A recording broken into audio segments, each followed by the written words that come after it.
গত কদিন আগে আমি অস্ট্রেলিয়া যাওয়ার জন্য ঢাকা এয়ারপোর্টে লাউঞ্জে অপেক্ষারত ছিলাম। এক ডাক্তার এসে, চিকিৎসক এসে আমাকে বললেন, চোখের পানি তার ছলছল করছে। বললেন, ভাই, গত সপ্তাহের কথা, আমাকে বললেন, ভাই, আমার মা 5 ওয়াক্ত নামাজ পড়তেন, খুব দিনদার এবং ভালো মানুষ, মুত্তাকি মানুষ ছিলেন, সারা জীবন আল্লাহওয়ালা ছিলেন।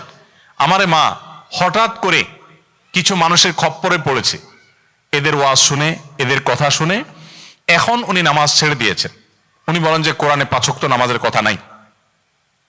উনি অলরেডি এখন এমন পর্যায়ে চলে গেছেন যে আমি নিজেই বুঝতে পারছি যে তিনি ইসলামের গণ্ডিতেই নাই। কিন্তু আমার মা, না পারছি তার সাথে জোরাজুরি করতে, না পারছি তার এই ইসলাম থেকে বিচ্যুতিকে আমি সহ্য করতে। ভাইরা আমার, এই যে বারবার করে ফিতনার কথা বলছি, শেষ যুগের আলামতের কথা বলছি, এই শেষ যুগে অনেক ভালো কাজ দেখা যাবে, মনে হবে অনেক ভালো কাজ, কিন্তু আসলে সেটা খারাপ, সেটার ভেতরটা অন্তঃসার শূন্য। এরকম একটা ফিতনা হলো হাদিস অস্বীকারের ফিতনা, এখন ঘরে ঘরে শুরু হয়েছে। অতিরিক্ত কোরআনের মায়া, মানে কোরআনের মায়া তো ভালো, কোরআনের কথা আমরা একটু আগে বললাম, কিন্তু যখন কোরআনের প্রতি আপনি ভক্তিটা বেশি করতে গিয়ে নবী সাল্লাল্লাহু আলাইহি সাল্লামের প্রতি অভক্তি করবেন, তখন সেটা হবে ফিতনা, সেটা হবে ঈমান থেকে বিচ্যুত হওয়ার কারণ। এই জন্য এই আহলে কোরআন ফিতনা থেকে আমাদের সাবধান থাকতে হবে। আহলে মুনকারে হাদিস যাকে বলা হয়, এই মুনকারে হাদিসের ফিতনা থেকে আমাদের রক্ষা করার জন্য নিজেদের উদ্যোগী হতে হবে। আল্লাহ আমাদের সবাইকে সেই তৌফিক দান করুন। ভাইরা আমার, কোরআনে কারিমে আল্লাহ তাআলা বলেছেন, ওয়ানজালনা আলাইকা যিকরা লিতুবাইয়িনা লিন-নাসি মা নুজিলা ইলাইহিম। হে রাসূল, আপনার প্রতি আমি কোরআন নাজিল করেছি, কেন? যেন আপনি এই কোরআনকে ব্যাখ্যা বিশ্লেষণ করে অন্যদেরকে বোঝাতে পারেন। আল্লাহ তাআলা স্বয়ং বলছেন যে তার রাসূলের প্রতি কোরআন কেন দিয়েছেন, তার দায়িত্ব হলো তিনি কোরআনকে ব্যাখ্যা করে দিবেন। নবীজি যে কোরআনের ব্যাখ্যা করেছেন সারা জীবন ধরে, তার কর্মের মাধ্যমে, তার বক্তব্যের মাধ্যমে, সেই সব কিছুই হলো মূলত হাদিস। তো আল্লাহই বলছেন যে এই কোরআন আপনার প্রতি নাজিল করেছি, শুধুমাত্র রাসূলের দায়িত্ব যদি পৌঁছান দেওয়া হতো তো আল্লাহ বলতেন যে আমি কি কোরআন দিয়েছি, আপনি কোরআন মানুষকে শুধু পৌঁছে দিবেন। আল্লাহ সেটা বলেন নাই। আল্লাহ পৌঁছে দেওয়ার কথা বলেছেন যেখানে, তার পাশাপাশি এও বলেছেন এখানে সূরা নাহলে 44 নম্বর আয়াতে আল্লাহ বলেছেন যে আমি কোরআন নাজিল করেছি যেন আপনি কোরআনের ব্যাখ্যা মানুষকে করে দেন, বিশ্লেষণ মানুষকে করে দেন। নবীজির ব্যাখ্যা যদি কেউ গ্রহণ না করে, শুধু কোরআনের আয়াত সে গ্রহণ করে, তাহলে সে নিজেকে আহলে কোরআন বলতে পারে, মূলত সে হাদিস অস্বীকারী। এবং হাদিসকে যদি কেউ অস্বীকার করে, সে আর মুসলমান থাকে না। ভাইরা আমার, খুবই দুর্ভাগ্যজনক, আমাদের দেশে অনেক রাজনীতিবিদ, অনেক শিক্ষিত মানুষ, অনেক জানাশোনা মানুষ, তারা আজ এই বিভ্রান্তিতে, এই বেড়া জালে তারা হারিয়ে যাচ্ছেন। এজন্য আমাদেরকে নিজেদেরকে জানতে হবে যে আমাদের অনুসরণীয় কি শুধু কোরআন, না কোরআন এবং হাদিস? কোরআন এবং হাদিস। আল্লাহ তাআলা কোরআনের একটা জায়গায়ও, ইন্টারেস্টিং একটা বিষয়, পুরো কোরআনের একটি জায়গায়ও আপনি দেখাতে পারবেন না যে আল্লাহ তাআলা শুধুমাত্র তার আনুগত্যের কথা বলেছেন। নট এ সিঙ্গেল আয়া আপনি দেখাতে পারবেন না। কোরআনের কোন আয়াতে আল্লাহ বলেন নাই শুধু আল্লাহরই অনুসরণ করো। আল্লাহ রাব্বুল আলামিন যত জায়গায় বলেছেন তার অনুসরণ করার কথা, সাথে সাথে আল্লাহ বলেছেন আল্লাহ রাসূলের অনুসরণ করার কথা। আতিউল্লাহ ওয়া আতিউর রাসূল।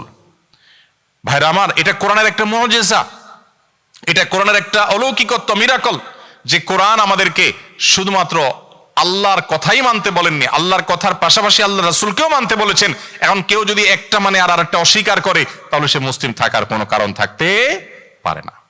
ঠিক একইভাবে আপনি অবাক হবেন, কোরআনে কারিমে এর বিপরীতে আমরা দেখি আল্লাহ তাআলা বলেছেন, মাইয়ুতি'আর রাসূল ফাকাদ আতা আল্লাহ। যে ব্যক্তি রাসূলের আনুগত্য করলো সে অটোমেটিক আল্লাহর আনুগত্য করলো। শুধু রাসূলের আনুগত্য করার কথা কোরআনে থাকলেও শুধু আল্লাহর আনুগত্যের কথা আলাদা করে কোরআনে উল্লেখ নাই। মূলত এখানে রাসূলের আনুগত্য করলে আল্লাহর আনুগত্য হয়, কারণ রাসূল তার আল্লাহর আনুগত্যের বাইরে কোথাও যেতে বলেননি। এজন্য ভাইরা আমার, আমরা কোরআন এবং হাদিস দুইটাই মানতে হবে। শুধু কোরআন মানলে তার ঈমান থাকবে না। বাংলাদেশের প্রথম শ্রেণীর একজন সঙ্গীত শিল্পী, নাম বললে আপনারা সবাই চিনে যাবেন, তিনি আমাকে একবার ফোনে বলছেন, ভাই, আমার কোরআনটা অনেক ভালো লাগে, এই জন্য আমি কোরআন অনেক পড়ি, কিন্তু হাদিসে ঝামেলা আছে মনে হয়, আমি হাদিস পড়ি না। চিন্তা করেন, আমি ভাবলাম এই লোকটা কোরআনকে এত ভক্তি করে কারণটা কি? পরে আমি ভাবলাম, আমার ভেতর থেকে উত্তর পেলাম যে কোরআনে আল্লাহ তাআলা যেসব হারাম বলেছেন, মৃত বস্তু খাওয়া হারাম, রক্ত খাওয়া হারাম, শূকর খাওয়া হারাম, আল্লাহ এগুলো বলেছেন, কিন্তু কোরআনে আল্লাহ তাআলা গান হারাম এটা এইভাবে বলেন নাই। কোরআনে আল্লাহ তাআলা সূরা লোকমানের 6 নম্বর আয়াতে সম্ভবত আল্লাহ রাব্বুল আলামিন লাহওয়াল হাদিস ক্রয় করতে নিষেধাজ্ঞা আরোপ করেছেন, বা ক্রয় করার ব্যাপারে আল্লাহ তাআলা নিরুৎসাহিত করেছেন। তো এই লাহওয়াল হাদিসের ব্যাখ্যায় গোটা পৃথিবীতে কোরআন সবচেয়ে বেশি বুঝেছে যে মানুষগুলো, তাদের মধ্যে আব্দুল্লাহ ইবনে আব্বাস রাদিয়াল্লাহু তাআলা আনহু সহ অন্যান্য সাহাবা ইকরাম মুফাসসিরদের প্রায় সবার ব্যাখ্যা যেখানে হারাম গান বাদ্যযন্ত্রকে বোঝানো হয়েছে। তো কোরআনে সরাসরি এটা কথা বলা নাই, কিন্তু ব্যাখ্যা হাদিসের ব্যাখ্যা নিলে তখন এই গান হারাম হওয়াটা সাব্যস্ত হয়, হারাম গান এটাকে পরিহার করার বিষয়টা সাব্যস্ত হয়। তো তিনি যেহেতু পেশায় একজন সঙ্গীত শিল্পী, তার কাজটাকে হালাল রাখার জন্য কোরআনের ওই সংক্ষিপ্ত যে ইনিশিয়াল নির্দেশ এটা তার জন্য একটু হেল্পফুল হয়, এই জন্য তিনি কোরআন মানেন, তিনি হাদিস মানেন না। ভাইরা আমার, এই ফিতনা এখন ঘরে ঘরে। দুই একজন জেনারেল শিক্ষিত মানুষ বের হয়েছে যারা হয়তো পেশায় ডাক্তার বা এরকম কোনো পেশার সাথে জড়িত, তারা দেখবেন কোরআনের ব্যাখ্যা করে, কোরআনের তাফসির করে, হাদিস তাদের মুখে কখনো শুনবেন না, তারা হাদিস অস্বীকার করে। এটা ভয়াবহ ফিতনা। ওই যে নবীজি বলেছেন কিয়ামতের আগে বহু ফিতনা আসবে, ধোঁয়াশা আসবে, বিভ্রান্তি হবে, দেখে মনে হবে ভালো, আসলে সেটা খারাপ। মাকাল ফলের মতো দেখতে অনেক চমৎকার সুন্দর, কিন্তু স্বাদ নেই। ঠিক এমনি ভাবে ইসলামের নামে বিভ্রান্তি, ইসলামের নামে গোমরাহি, ইসলামের নামে ভুল পথ, এটার দিকে বহু মানুষ আহ্বান করবে এবং অনেকে সেদিকে যাবে। এই জন্য খবরদার, আমাদেরকে সচেতন হতে হবে। আমরা মুসলমান, আমরা কি শুধু আল্লাহকে মানি না আল্লাহ এবং রাসূলকে মানি? আমাদের ইমানের যে কালিমা, সেই কালিমাতে শুধুমাত্র লা ইলাহা ইল্লাল্লাহ আছে না মুহাম্মদুর রাসূলুল্লাহ আছে? তো লা ইলাহা ইল্লাল্লাহ আপনি মানলেন, মুহাম্মদুর রাসূলুল্লাহ মানলেন না, ঈমান থাকবে? ঠিক একই ভাবে কোরআন মানছেন, হাদিস মানেন না, ঈমান থাকবে না। পরিষ্কার। প্রিয় ভাইরা আমার, হাদিস শাস্ত্রকে, নবী সাল্লাল্লাহু আলাইহি সাল্লামের কথাগুলোকে হেফাজত করার জন্য 100র মতো শাস্ত্র মুসলিম মনীষীরা তৈরি করেছেন, শাস্ত্র তৈরি করেছেন। এক এক শাস্ত্রে শত শত হাজার হাজার ভলিউমের বই পুস্তক লেখা হয়েছে। যারাই বলেছেন রাসূলের হাদিস, তাদের জীবনীকে সংরক্ষণ করা হয়েছে, সত্য অসত্য সেটা যাচাই করা হয়েছে। মুহাদ্দিস, হাদিস বিশারদগণ এটা যুগ যুগ ধরে করেছেন, আমরা অনেকে জানি না। ইসলামের ইতিহাস যদি আপনি পড়েন, তাহলে আপনার কোরআন সম্পর্কে, হাদিস সম্পর্কে ধারণা হবে। ভাইরা আমার, যারা হাদিস অস্বীকার করেন তাদের কাছে আমাদের প্রশ্ন, আপনারা কোরআন কোথা থেকে পেয়েছেন? রাসূল আকরাম সাল্লাল্লাহু আলাইহি ওয়াসাল্লাম দুনিয়া থেকে চলে গেছেন প্রায় 1400 বছর হয়ে গেল। এই 1450 বছর পর কোরআন আপনি কোত্থেকে পেয়েছেন? কোরআন যাদের মাধ্যমে পেয়েছেন, হাদিসও তাদের মাধ্যমে এসেছে। যেই চেইন দিয়ে কোরআন এসেছে, সেই একই চেইন ধরে হাদিসও এসেছে। তো কোরআনের চেইনটাকে আপনি যদি স্বীকার করেন আর হাদিসেরটাকে অস্বীকার করেন, তাহলে এটা হবে স্ববিরোধী কাজ। এজন্য আমরা আল্লাহর আনুগত্য এবং রাসূলের আনুগত্য দুইটাই করব। আর দুইটা কোনটা একটা সাংঘর্ষিক নয়, বরং রাসূলের আনুগত্যটা আল্লাহর আনুগত্যের সহায়ক। আল্লাহ আমাদেরকে বোঝার তৌফিক দান করুন।